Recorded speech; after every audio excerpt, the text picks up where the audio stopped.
बिस्मिल्लाहिर्रहमानिर्रहीम। अस्सलाम वालेकुम नाजरीन। एस्ट्रोलॉजर, रिलीजियस स्कॉलर और बिजनेस कंसल्टेंट उसामा अली साहब हमारे साथ मौजूद हैं और हम रोजाना बड़ी जबरदस्त किस्म की जो प्रेडिक्शंस हैं वो उसामा अली साहब से ले रहे होते हैं और फिर प्रेडिक्शंस तो दुरुस्त निकल रही हैं। उसका पता हमें ऐसे चलता है जब आपका रिस्पॉन्स आता है, आप लोगों का रिस्पॉन्स आता है। आप लोग अपने सवाल पूछ सकते हैं जो हम उसामा अली साहब से जरूर पूछेंगे। वीडियो में कमेंट जरूर करें, अपने सवालात पूछें, उसका जवाब हम यकीनी तौर पे लेंगे। उसामा अली साहब, आज मैं वीडियो प्रेडिक्शंस के हवाले से मैं बाद में आऊंगा, लेकिन पहले एक दो चीजें हैं गुज़िश्ता दिनों की जो हुई, उसके ऊपर मैं बात करना चाहता हूँ। नंबर वन, फवाद चौधरी और फरख हबीब साहब जहांगीर तरीन साहब से मिले। ज़ाहिर है वो इस्तेहकाम पार्टी का हिस्सा बने थे। फरख साहब की प्रेस कॉन्फ्रेंस आई थी, उससे पहले फवाद चौधरी साहब ने भी ऐलान किया था जब पार्टी का ऐलान हुआ था।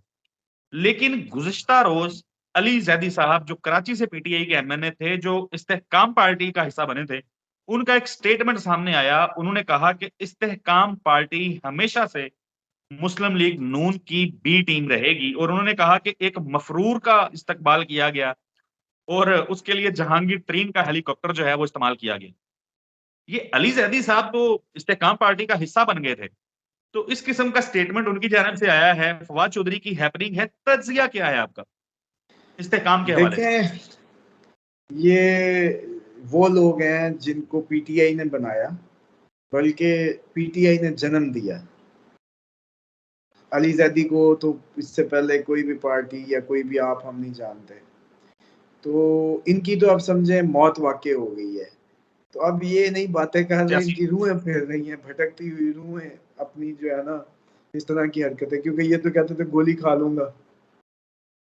तो वो अपना ना ज़हनी तौर पे कोलैप्स कर गए हैं ये लोग, इनको समझ नहीं आ रही किस सिमत में जाएं। असल में हुआ ये करता था कि पहले दौर में एक गाड़ी जब पंचर हो जाती थी या कर दी जाती थी तो सामने एक दूसरी डाला तैयार खड़ा होता था या बस तैयार खड़ी होती थी। कहा जाता था बिल्कुल। कि चलो भाई, अब से ये बस की जो हमने टायर निकाल दिए हैं या पंचर कर दी है, अब वो तुम वो सामने वाली बस में बैठ जाओ। ठीक है। इस दफा हुआ ये कि उन्होंने अगली बस का इंतजाम नहीं किया। अगली बस का बिल्कुल। इंतजाम सरकारी सतह पे नहीं हुआ, प्राइवेट सतह पे हुआ। अब इसलिए वो कई डाले वाले आ गए कि जैसे खबर मिली कि भाई बस पंचर कर दी गई है या अब उसके जो है टायर फट गए हैं, तो अब छोटे छोटे चिंगची लेके लोग आ गए कि भाई सवारियां हम अपनी अपनी उधर से भर के सिस्टम चलाते हैं। जैसे परवेज खटक ने अपना एक चिंगची ले लिया, जहांगीर तरीन अपना एक चिंगची लेके आ गए। तो हुआ ये है कि वो बस नहीं मिली अभी, तो ये चिंगचियों पे इन्होंने कहा चलो हम तो कुछ सवारियां इकट्ठी करें ना। तो इस वजह से ये सारे कंफ्यूज हैं, वरना तो इतनी देर लगनी नहीं थी। ऊपर से वो अगली बस जो है, अब इनको थोड़ा सा ये इतना जो प्रोटोकॉल और सारा, आपको पता है वो अड्डे पे कभी पुराने फैसलाबाद आप लोगों की एक मंठार चलती होती थी, तो वो जब अड्डे पे जी खड़ी जी, होती थी तो बिल्कुल पूरी बिल्कुल। पूरी लाइटें शाइटें और पूरी ऐसे हूं कर रही होती थी। तो ये जो आमद थी ना अभी, ये असल में वही मंठार का सीन क्रिएट किया गया था, ताकि सवारियों को पता चल जाए कि बस अड्डे पे लग गई है।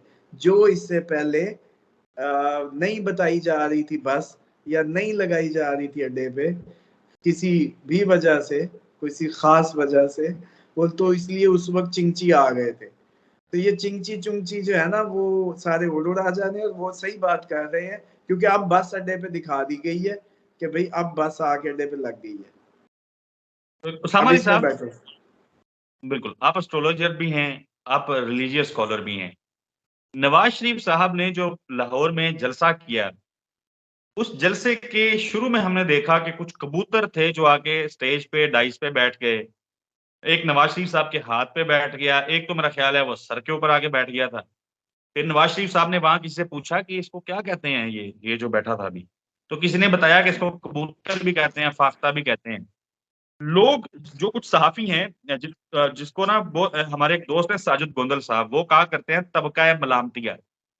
तबका मलामतिया के जो सहाफी हैं वो कह रहे हैं कि ये जो कबूतर हैं, ये जो नरम दिल आदमी होता है, साफ जिसका दिल होता है शीशे जैसा, ये उसके ऊपर आके बैठ जाते हैं।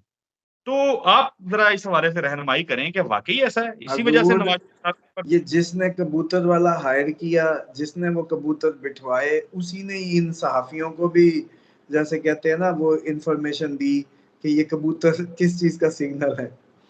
समझ रहे हैं, ये एक टोटल स्टंट था और ये स्टंट किया गया क्योंकि ये कौम की माशाल्लाह ज़हनी सतह का इनको बखूबी अंदाजा है, क्योंकि इन्होंने जैसे कहते हैं ना कि डिफरेंट प्रोजेक्ट्स हमेशा इसी तरह के लाए और किए, तो इनको पता है कि हम किस तरीके से अवाम को बेवकूफ़ बना लेते हैं और ये अवाम है किस मेंटल अप्रोच की हामिल। तो उसके तहत ही ये स्टंट किया गया कि ये लगे लोगों को कि कोई नेक अल्लाह की रूह जो है वो आई है और उस पे परिंदे बैठ रहे हैं, समझ रहे हैं। और इसीलिए उन्होंने भी कहा कि दरूद की तस्बीह किया करो, दुआएं कराई। लग रहा था कि अच्छा मौलाना मुझे तारिक तो जमील मौलाना तारिक जमील नवाज जो है शरीफ ना साहब ने आ गए हैं,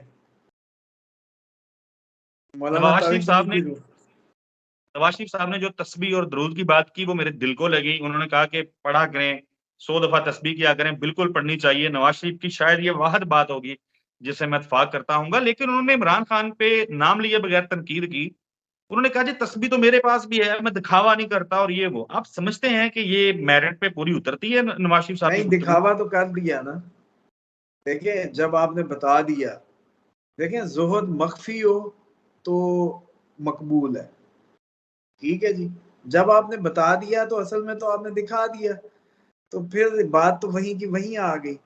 लेकिन आप दूसरी साइड पे आ जाएं, तस्बीह का जब आप कोई हाथ में कोई जैसे कहते हैं कि हैंड फ्री पकड़ के ये म्यूजिक लगाते हैं, सरेआम लगाते हैं, जब आप कोई और इस तरह का अमल करते हैं जो कि शरई तौर पे जायज़ नहीं है, वो सरेआम करते हैं, तो अल्लाह के बंदे अल्लाह के मुतल्लिक अपनी उसको तस्बीह को वो क्यों नहीं ज़ाहिर अमल बनाएंगे जिसको देख के और लोग इंस्पायर होंगे।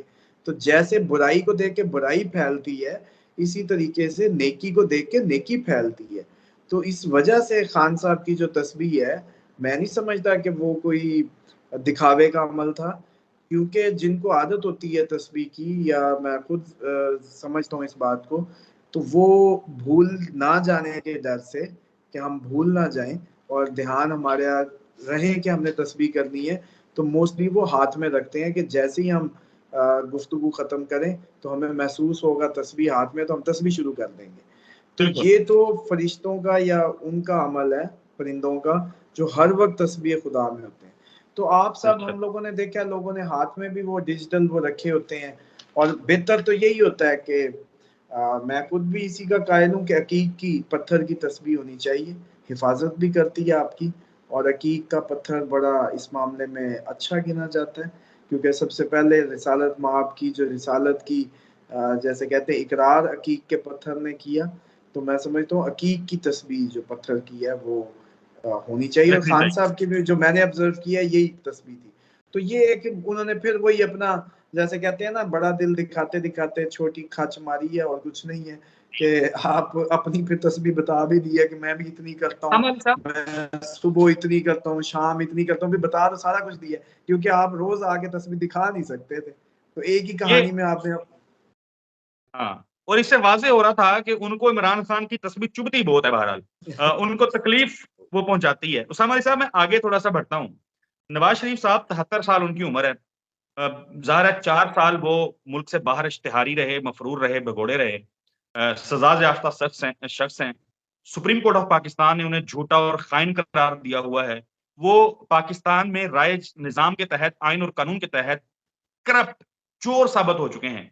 वो वापस आते हैं 4 साल के बाद, सरकारी मशीनरी उनका इस्तकबाल करती है, जैसे-तैसे बरयानी 1 टू 5 जन्नत के टिकट, जैसा-तैसा उन्होंने जलसा कर लिया। उन्होंने दौरान जलसा एक बात की, एक और जुमला था जिसके ऊपर सोशल मीडिया पे बहुत बात हो रही है और इस पे बात करना, आपसे पूछना, जानना ज़रूरी है। उन्होंने कहा कि ये बहनें कहाँ हैं? हमारी बहनें कहाँ हैं जलसे में? अच्छा, ये आराम से बैठी गुफ्तगू सुन रही हैं। उन्होंने कहा ये फ़र्क है, ये कोई ढोल की थाप पे नाच-गाना नहीं यहाँ पे हो रहा। ये ज़हनी हालत आप क्या समझते हैं? किस ज़हनी हालत में है नवाज़ शरीफ? और वो कह रहे हैं मैंने माफ़ कर दिया, मैंने इंतकाम नहीं लेना, आएँ मिलके चलें, और आप ख़वातीन को निशाना बना रहे हैं। ना, वो इंतकाम जिनसे लेने की बातें थी वो कोई और थे। वो जो बदला ना लेने की बातें थी, वो थे जिनको कहना था मुझे क्यों निकाला, इमरान खान ने तो नहीं निकाला था, तो वो उनको दलील दी जा रही थी कि भाई मैंने आपसे बदला नहीं लेना वो, लेकिन इनको माफ करूंगा ये उन्होंने नहीं कहा।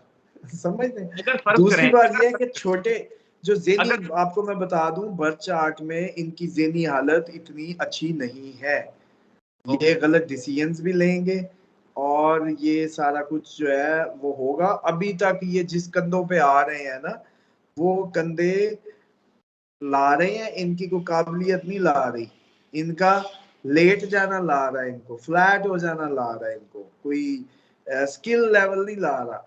लेकिन जैसे ही उनका मतलब पूरा ना हुआ या वो नजर आया मामला, जैसे मैंने आपको बताया कि ये ईरान अगर इस जंग में जाता है, अफगानिस्तान जी, आता है, रशिया इन्वॉल्व हुआ, तो आपके भी हुकूमतों के ये प्लानिंग, ये मामला नहीं रहेंगे, डिफरेंट सिनेरियो बन जाएंगे। तो फिर हो सकता है कि जिन कंधों पे आ रहे हैं इतना, तो ये दोबारा ना प्लेटलेट वो हो जाए। वैसे तो पॉसिबिलिटी नहीं है, ये भी पॉसिबिलिटी हो सकती है कि भाई यूं ना हो जैसे ये ख्याली पुलाव की देग पका के आए हैं, और इनकी ज़हनी हालत बिल्कुल भी 100/100 नहीं है, ये ठीक है। अ, आपने कहा, उन्होंने इंतकाम का जो जुमला बोला, उस हवाले से मेरा सवाल ये है, बिलफ़र्ज़ नवाज़ शरीफ कहें कि जी मैं उन तमाम कुव्वतों का एहतसाब करूँगा, जिन्होंने मुझे इक़्तिदार से निकाला था, इनको रौंदा था, ब्ला, ब्ला, ब्ला, जो वो कहानी मंजन जो अवाम को सुनाते आ रहे हैं। इन्हीं जोगे हैं नवाज़ शरीफ साहब कि वो एहतसाब का ऐलान कर सकें? अवाम में इतने मकबूल हैं कि अवाम उनके साथ खड़ी हो जाए?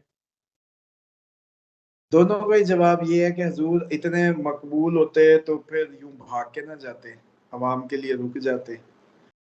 और दूसरा ये है कि इन्होंने तो हमेशा कोशिश की, लेकिन फिर इतना स्टेमिना नहीं था कि फिर फेस भी करते, इसीलिए हमेशा हुकूमत उतरी, इनकी ये हुकूमत से उतरे, कभी भी पूरी नहीं कर पाए, क्योंकि इनके अंदर ये जरासीम मौजूद है ठीक करने के, लेकिन स्टेमिना नहीं है तो हमेशा भाग जाते हैं।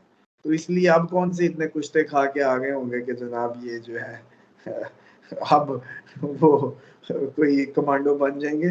अब भी यही होना है कि लेट लिटा के आ रहे हैं, कोई चक्कर नहीं है, कोई वो नहीं है। और बस वो ये जरूर है, ये तो अभी भी ना आते, ये तो दुआ दे मोदी को, मोदी का जो यार है वो बिलावल जो कहा करता था, ये तो मोदी की यारी रंग ला रही है। और कश्मीर का किया हुआ सौदा आज कीमत दे रहा है, कश्मीर का सौदा शौदा इन्होंने हजम किया हुआ। ये तो इमरान खान की भी मैं समझता हूँ कि बड़ी वो अ, गलत बात है कि इन्होंने वादा किया था कौम से कि मैं सच बताया करूंगा, तो इन्होंने किसी हिकमत के तहत ये सच नहीं खोल पाए कि भाई मैं यूएनओ में इतनी जो तकरीरें करके आया था, उसके बाद आके मैंने कुछ भी नहीं किया। वो क्यों नहीं किया? क्योंकि इनको बता दिया गया था कि इंडिया से सेटलमेंट बहुत पहले हो चुकी है, ये सौदा हो गया है, उधर तुम इधर हम, मुशर्रफ के टाइम से बाड़े लग गई थी, फाइनलाइज नवाज शरीफ ने कर दिया है, तो अब तो कहानी नहीं है जिसके लिए आपने शोर करना है। तो खान साहब ने यूएनओ की स्पीच के बाद not a single time Kashmir की बात नहीं की। तो ये हुँ, देखें, कुछ ऐसी स्टेप्स हिकमत के जो नहीं लिए होते, वो आज गले पड़े। अगर ये उस वक्त एक्सपोज कर देते, तो नवाज शरीफ का आना बिल इंडिया का, उसको लाना इतना आसान ना होता, क्योंकि ये बयानिया बन जाना था कि कश्मीर का सौदा किसने किया, नवाज शरीफ, नवाज शरीफ, ये नारा होना था। तो वो क्योंकि नहीं हुआ, क्योंकि उसमें भी सौदे में दोनों क्रेडिट गेम आ गई थी। लेकिन ये जो हमारे नवाज शरीफ साहब हैं, ये चाहते थे कि ये क्रेडिट मेरा है, यारी मेरी, जफियां बिल्कुल मैं ठीक है। पाइयां, तो फिर ये मुझे मिले, इसी चक्कर में इनको उतारा गया था। आज आपको ये भी बता दूं, आपके नाज़रीन को, ये कोई नहीं इस बात को आज तक एक्सपोज कर रहा।